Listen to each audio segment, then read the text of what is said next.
الحمد لله رب العالمين والصلاة والسلام على قائد الغر المحجلين نبينا محمد وعلى آله وصحبه اجمعین وبعد۔ پیارے بھائیوں اور دینی بہنوں، السلام علیکم ورحمۃ اللہ وبرکاتہ۔ آج ہماری گفتگو کا ٹاپک ہوگا حجۃ الوداع، یعنی اللہ کے رسول صلی اللہ علیہ وسلم کے انتم حج کے بھاشن پر چنتن منن۔ ہجرت کے 10ویں سال اللہ کے رسول صلی اللہ علیہ وسلم حج کی ادائیگی کے لیے نکلے تاکہ نماز، روزہ اور زکوٰۃ کے جیسے لوگ حج کا طریقہ بھی آپ سے پریکٹیکل روپ میں سیکھ لیں۔ ذی القعدہ میں اعلان کر دیا گیا کہ اس سال اللہ کے رسول صلی اللہ علیہ وسلم حج کے لیے نکلنے والے ہیں۔ یہ خبر ملک میں پھیل گئی اور ہر طرف سے لوگ جماعت مدینہ میں اکٹھا ہو گئے۔ حالانکہ یہی لوگ تھے جو کچھ سالوں پہلے آپ صلی اللہ علیہ وسلم کے خون کے پیاسے تھے، لیکن آج آپ کی سنگت میں حج کرنا اپنے لیے سعادت اور سوبھاگیہ سمجھ رہے ہیں۔ 29 ذی القعدہ کو صحابہ کرام کا یہ مہان قافلہ اللہ کے رسول صلی اللہ علیہ وسلم کے ساتھ مدینہ سے مکہ کے لیے روانہ ہوا اور 9 دن میں مکہ پہنچ گیا۔ آج ذی الحجہ کی 9ویں تاریخ ہے۔ اللہ کے رسول صلی اللہ علیہ وسلم اپنے ساتھیوں کے ساتھ سورج ڈھلنے کے بعد عرفہ میں پہنچ چکے ہیں۔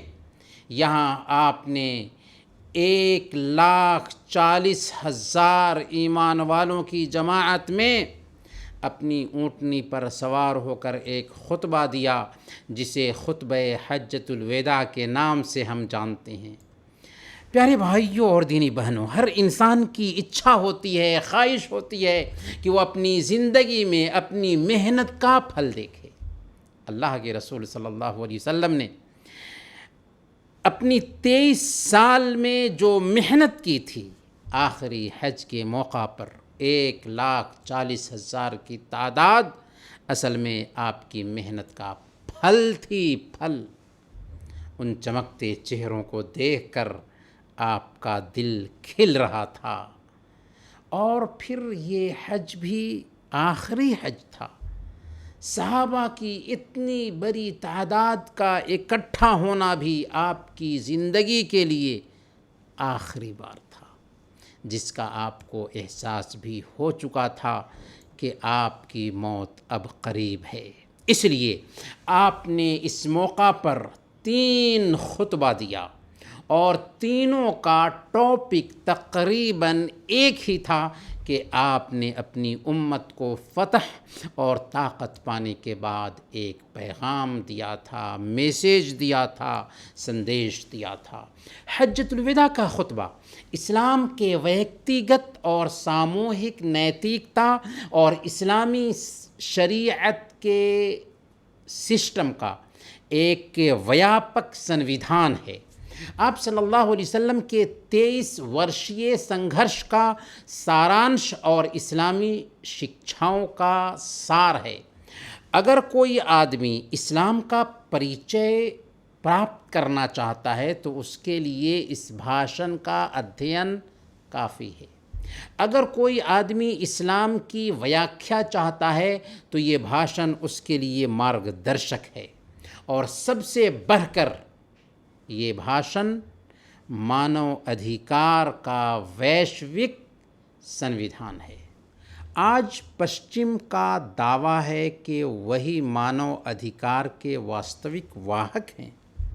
کاش انہوں نے محمد صلی اللہ علیہ وسلم کی جیونی کا ادھین کیا ہوتا اور حجۃ الوداع کے بھاشن پر غور کیا ہوتا تو انہیں پتہ چل جاتا کہ آج سے 1400 سال پہلے رسول رحمت نے مانو ادھیکار کا چارٹر لاگو کیا تھا۔ آج دنیا مانو ادھیکار کی بات کرتی ہے۔ جی ہاں، آج دنیا مانو ادھیکار کی بات کرتی ہے، لیکن بنا کسی اپرادھ کے لاکھوں انسانوں کو جیلوں کی سلاخوں کے پیچھے ڈال دیا گیا ہے۔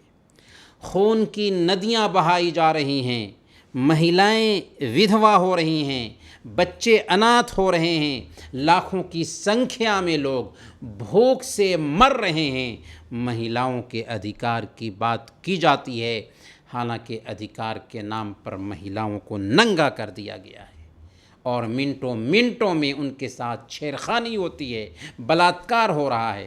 کہاں ہے مانو ادھیکار؟ کہاں ہیں مہیلاؤں کے ادھیکار کی بات کرنے والے؟ آئیے ذرا اللہ کے نبی صلی اللہ علیہ وسلم کے انتم حج کے بھاشن پر چنتن منن کرتے ہیں اور دیکھتے ہیں کہ کیسا مانو ادھیکار کا چارٹر پیش کیا تھا محمد صلی اللہ علیہ وسلم نے۔ آئیے اس بھاشن پر ایک ایک کر کے ہم غور کرتے ہیں۔ اللہ کے رسول صلی اللہ علیہ وسلم نے اللہ تعالیٰ کی تعریف بیان کرنے کے بعد پہلی بات جو کہی وہ یہ تھی کہ لوگو میری بات سنو، میں نہیں سمجھتا کہ آئندہ کبھی ہم اس طرح کسی سبھا میں جمع ہو سکیں گے۔ اس میں اللہ کے نبی صلی اللہ علیہ وسلم نے لوگوں کو احساس دلایا کہ ممکن ہے کہ میرا یہ انتم بھاشن ہو، اب اس کے بعد اتنی بڑی سبھا کو سمبودھت کرنے کا ہمیں اوسر نہ مل سکے، اس لیے ہماری جو باتیں ہو رہی ہیں ان باتوں پر دھیان دینا، غور کرنا، چنتن منن کرنا۔ دوسری بات جو کہی اللہ کے نبی صلی اللہ علیہ وسلم نے وہ ہے جان، مال اور عزت کے سمان کا آدیش۔ جان، مال اور عزت کے سمان کا آدیش دیتے ہوئے اللہ کے نبی صلی اللہ علیہ وسلم نے فرمایا ان دماءکم و اموالکم و اعراضکم حرام علیکم کحرمت یومکم ھذا فی بلدکم ھذا فی شہرکم ھذا۔ صحیح بخاری کی روایت ہے، اللہ کے نبی صلی اللہ علیہ وسلم نے فرمایا کہ یقیناً تمہارے خون، تمہارے مال اور تمہاری عزت آپس میں اس طرح سمان کے قابل ہیں جیسے تمہارا یہ دن، تمہارا یہ شہر اور تمہارا یہ مہینہ سمانت ہے۔ ان سنکشپت لیکن ویاپک شبدوں میں آپ صلی اللہ علیہ وسلم نے لوگوں کے اندر یہ احساس پیدا کیا کہ جس پرکار آج کے دن کو تم سمانت مانتے ہو، جس طرح تم ذی الحجہ کے مہینے کو سمانت مانتے ہو، جس طرح تم مکہ کی دھرتی کو سمانت مانتے ہو، اسی طرح انسان کی جان، اس کا مال اور اس کی عزت بھی تم پر حرام ہے۔ اس میں آپ صلی اللہ علیہ وسلم نے 3 چیزوں کی حرمت کا اعلان کیا: جان کی حرمت، مال کی حرمت اور عزت کی حرمت۔ جان کی حرمت، مال کی حرمت اور عزت کی حرمت۔ انسان کی جان اسلام کی نظر میں اتنا سمانت ہے کہ دوسروں پر اسلام نے زیادتی کو حرام ٹھہرایا، چاہے وہ مسلم ہو یا غیر مسلم ہو۔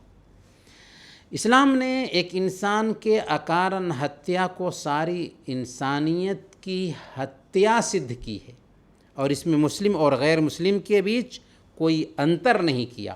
سورہ المائدہ آیت نمبر 32: من قتل نفسا بغیر نفس او فساد فی الارض فکأنما قتل الناس جميعا ومن احیاها فکأنما احیا الناس جميعا۔